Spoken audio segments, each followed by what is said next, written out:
Hi everyone, Peter Boehm here, the finance editor from onthehouse.com.au, answering Yahoo 7 Finance readers' questions. Today's question comes from Brian in Sydney, who writes, I'm looking to buy my first home. What cost do I need to budget for?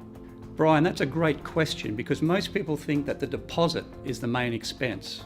It's certainly the biggest, but it's not the only expense. In fact, depending on where you buy, you could be up for between 3 to 7% of the purchase price in additional costs. For example, if you were looking to buy a property worth $350,000 and you wanted to put down a 10% deposit, you could be up for anywhere between $45,000 and $60,000 in overall costs. And that's a lot of money. So what are these other costs? Well, they come in three main groups. Let's look at the first group now, government costs. On property sales and transfers, state and territory governments levy certain charges, and these can include stamp duty, by far the biggest government expense. It is based on where you buy and the purchase price and the value of the land and buildings, whichever is greater. Registration of land transfer fee, a fee paid to the Land Titles Office in your state or territory to officially transfer ownership of the land from the seller to you. Registration of mortgage documents fee, a fee paid to your state or territory to register the mortgage documents between you and your lender. On a more positive note, a number of state and territories offer grants and concessions which help offset some of these costs. You can check online with your broker or lender to see which ones you may be eligible for. You can learn more about these costs by jumping online and using free tools and calculators, or by talking to property solicitors or a conveyancer. The second group of costs we should look at are lender costs.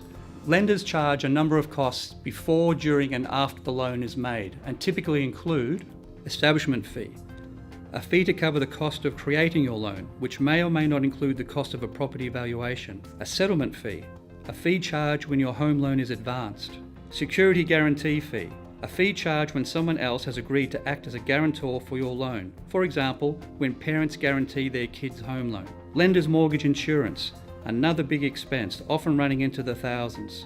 Lender's mortgage insurance is an insurance premium charged to protect lenders when your loan to value exceeds usually 80%. You can sometimes add the LMI premium to your loan balance if enough equity exists. Additional security fee, a fee charged when you are required to offer additional security. This might occur so you can meet the lender's loan to value requirements or to mitigate the imposition of lender's mortgage insurance. Lenders and mortgage brokers should provide you with a list of all fees and charges, and I would suggest you have a look at those before you sign on the dotted line.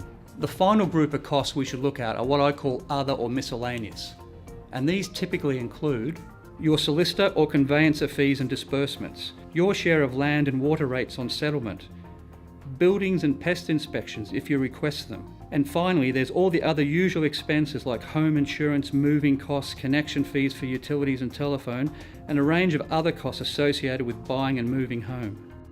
In closing, there are clearly a lot of other costs and expenses you need to consider when setting your savings target. And it's important that you take these into account right from the beginning, because they will affect not only how much you need to save, but also how long it might take you to save what you need to save. And the last thing you want is to be left caught short when you're ready to buy. Brian, I hope this helps answer your question, and remember, I'm back again next week to answer more of your questions. So until then, it's goodbye for now.